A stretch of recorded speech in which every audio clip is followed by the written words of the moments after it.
انسان کو جو چیز ممیز کرتی ہے، جو ممتاز کرتی ہے، وہ علم ہے، اور علم کی وجہ سے انسان جانور سے ممیز کرتا ہے اور ممتاز بنتا ہے، اور اسی لیے اس کو اشرف المخلوقات کہا جاتا ہے۔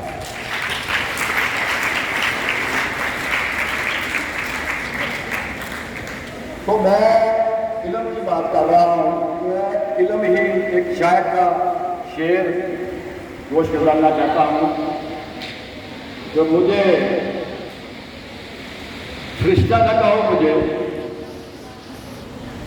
میری تحقیر ہوتی ہے، فرشتہ نہ کہو مجھے میری تحقیر ہوتی ہے، میں مسجود ملائک ہوں، مجھے انسان رہنے دیجیے۔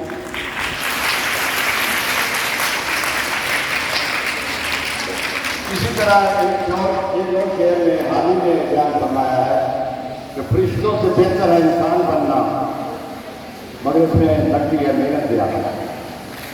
تو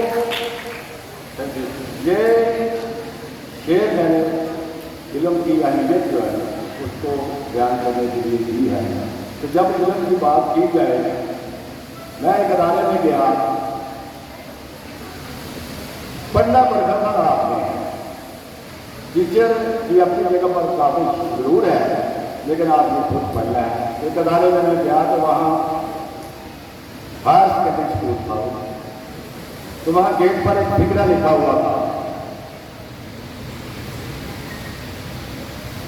فکرہ کیا تھا کہ جو نہیں پڑھنا چاہتا اسے کوئی نہیں پڑھاتا۔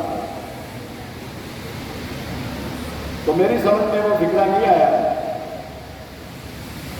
کافی دیر میں نے غور و خوض کیا، تو ہمیں اللہ کا شکر ہے، الحمدللہ ہم مسلمان ہیں، اور اسلام میں ہمیں جو کتاب دی گئی ہے وہ قرآن پاک ہے، اور قرآن پاک بات دعوت دیتا ہے کہ آپ غور و فکر کریں،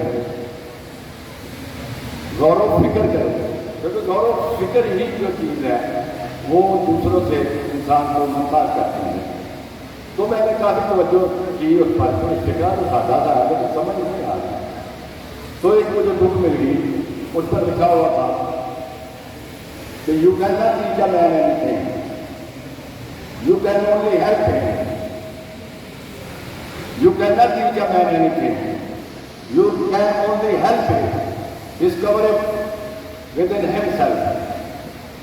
تو پھر میری سمجھ میں یہ بات آئی کہ واقعی جو فکرہ لکھا ہوا ہے وہ درست ہے کہ جو نہیں پڑھنا چاہتا اسے کوئی نہیں پڑھا سکتا، اور جو پڑھنا چاہتا ہے اسے کوئی روک نہیں سکتا۔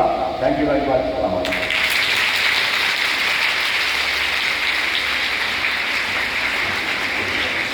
Thank you sir.